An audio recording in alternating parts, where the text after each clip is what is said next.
Welcome back to Tengai Makyo Zero. And yes, the arcade in Portland, Oregon that I was thinking about, the barcade is called Ground Control. Ground Control. So yeah, there you go. Just did a quick Google check there. But yeah, what's going on now? Huh? Oh, looks like hell is going to hell in a handbasket. Okay. Well, whatever. Let's keep going. And yeah, it looks like that in this area now is gonna look a little different. For example, the bridge here is destroyed, and a couple other things happened. To get to the Hellgate, it will have to take a little detour.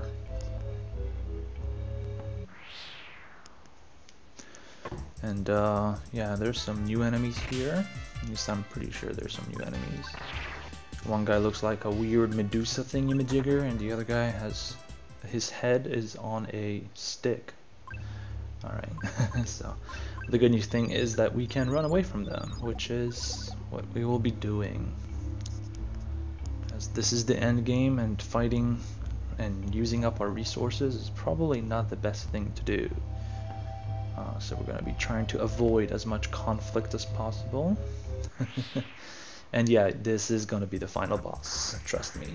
No more switcheroos. So yeah, but yeah, it's too bad we don't have a barcade like that in Vancouver. I would love to have a place like that. We do have a couple arcades, but they're kind of grungy. They're kind of hard to... Yeah, they're not really... They don't look great. And there's some weird people always hanging out there, and they don't have many games, so... Although I did notice they didn't have a Neo Geo machine at Ground Control. They pretty much had everything I could think of. Except Neo Geo, and possibly maybe, I don't know, a better racer, Daytona maybe, or a hang-on. That would be nice. Yeah, hang-on machine would be awesome. But yeah, it's too bad they didn't have those. But they had pretty much everything else I could think of.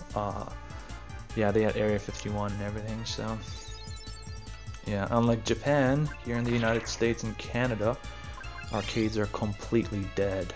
Yeah, they used to be very popular in the 90s and 80s. I remember I grew up, didn't really go to an arcade per se myself, but there was an arcade in the movie theater, a fairly small one, but still had some great games like X-Men and Mortal Kombat, which, oh, by the way, they also had Mortal Kombat. Yeah, these guys, they spawn new enemies, so I would go to that arcade, play a bit. They had Metal Slug and everything there, and also by my school there was a 7-Eleven which had a couple of machines, including Terminator, the arcade game, the shooter. They had a pinball, Guns N' Roses pinball, and yeah, they had a couple games like Double Dragon, and they would switch them around every once in a while, and it was a ton of fun. Unfortunately, that 7-Eleven no longer exists, and for a while they didn't have arcades, so yeah, really sad the state, but you know, can't complain, I guess, too much. I didn't really go to arcades much when I was young, but what I did go to was Toys R Us, and they didn't really have arcades at Toys R Us, but what they did have is, you know, like in GameStop or EB Games or whatever, you would have the test machines. You would have an Xbox hooked up to controllers and stuff, and a TV, and you can test the games out. Yeah, they had that at Toys R Us. I don't know if they still have them now, but they had them back in the 90s. And they had every machine there. They had a Virtual Boy, they had Super Nintendo, PlayStation, Game Gear. Let's see what else they had. I'm trying to think back. Oh, the Saturn. And I would spend days. Oh, Nintendo 64, yeah. Mario Kart, oh my god. Spend days there, hanging out at Toys R Us playing the games for free. So it was kind of like a free arcade, which was awesome. You know,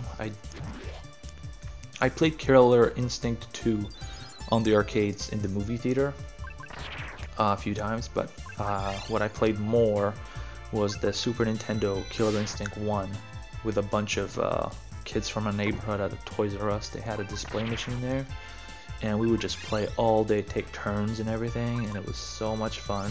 Had a little mini tournament, and because it was free to play and we were just kids, we didn't have much money on us, we would just hang out there all day and just play, you know. It was the shit. But sadly, you know, that's just nostalgia. Can't go back to those times anymore, which is, you know, good memories. So, but yeah, we finally made it to the freaking Hellgate. So, and we have a nice little motif with,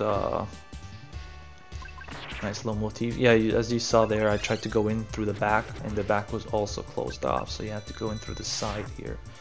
So they made sure you go through the longest way possible.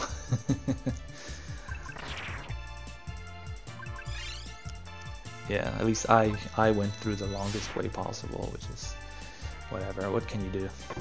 Can't complain too much, I guess. So, all right, come on, let's do this. Yeah, you can see those eyes in the Hellgate, in Niki's Hellgate. So we are so close. We can see the end game in the background here. So Keegan got to 59. Good stuff. So yeah, like I said, I didn't grind much at all in the last area. I did some grinding at the beginning after that Shining kicked my ass. So, but not since. Ha ha ha ha ha. You stopped my escape. Well done.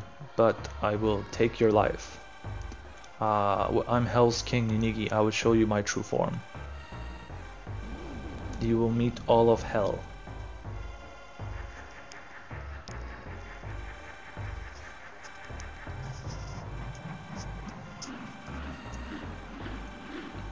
And he's doing his transformation.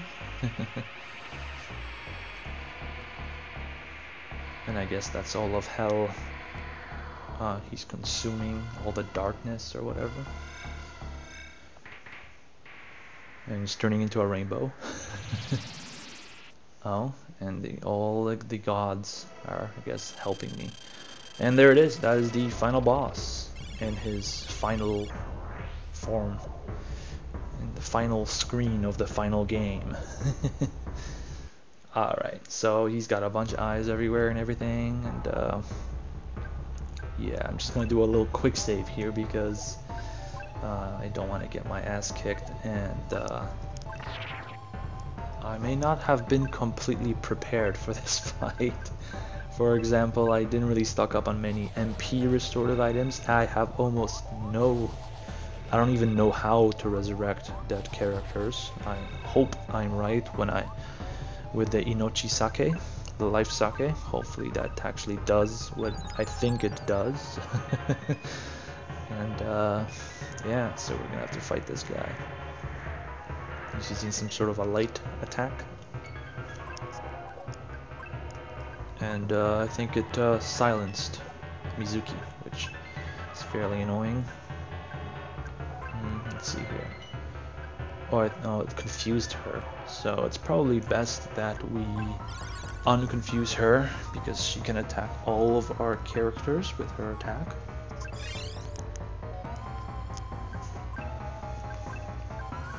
Do some damage. Try to debuff him. Hopefully that will work. He's using... Oh, that's gonna hurt. Yeah, that is his worst attack right there. It pretty much puts me to critical, and as you can see, Subare is pretty much almost dead in one swipe, in one full swipe.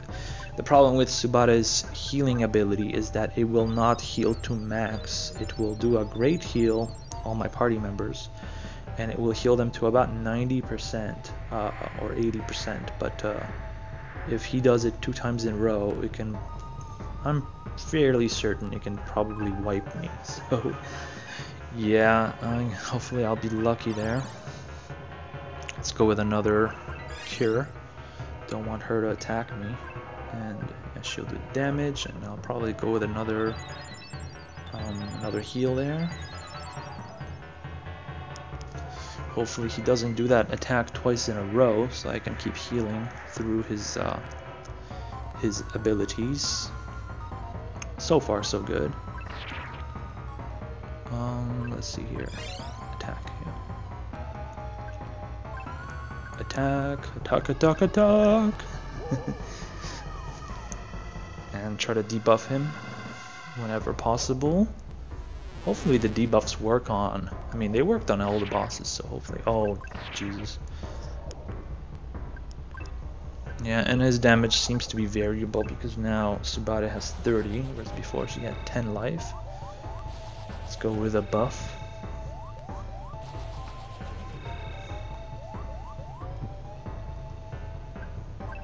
Buff my ass up. And she will go with a great heal. There you go.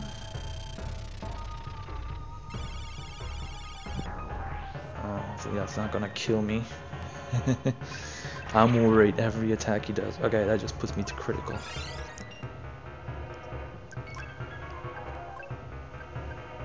I don't seem to be doing much damage at all against this guy, which is very annoying. Oh, it's a new attack. Oh, okay, so he will drain half your HP. That is pretty annoying considering that I don't do much damage, so... Let's see, yeah, she should be at max now. Don't kill me. Oh my god. This is cutting it pretty close. Let's see here, yeah, do a great heal.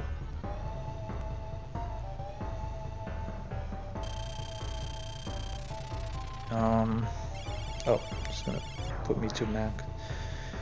Put me to critical. Come on, asshole. Yeah, I'm assuming he probably has a ton of HP, so this is gonna take quite some time. Heal up a little bit there, because, yeah, Tsubada is gonna have to heal him. There you go. So, sometimes I think Mizuki will have to take over on heals, because he does so much damage.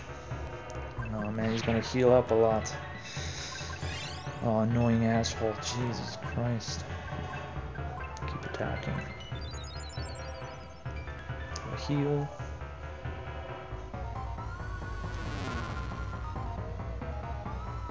And epic explosion. Ugh. Every time he does that, I cringe.